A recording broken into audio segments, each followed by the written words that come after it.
स्थायी समिती सभापती विशाल शिराळे आणि समितीच्या सदस्यांनी कसबा बावडा येथील कचरा प्रक्रिया प्रकल्पास भेट देऊन पाहणी केली।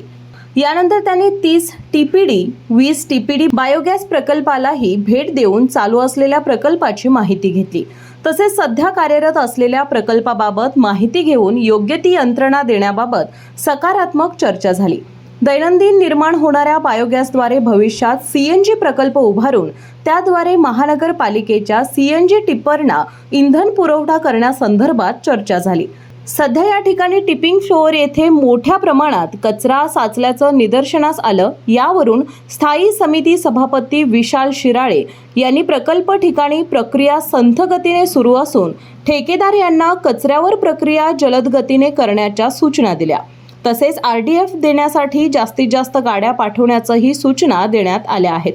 बायोमायनिंग फेज 2 चं काम जलद गतीने पूर्ण करून कचरा कमी करावा आणि कचऱ्याचे विलगीकरण करण्यात यावे अशा सूचनाही देण्यात आल्या। यावेळी सदस्य आदिल फरास, अभिजित मोकाशी, मुख्य आरोग्य निरीक्षक जयवंत पवार, शहर समन्वयक हेमंत काशीद, आरोग्य निरीक्षक मनोज लोट, प्रकल्प व्यवस्थापक नियाज अत्तार आणि कर्मचारी उपस्थित होते।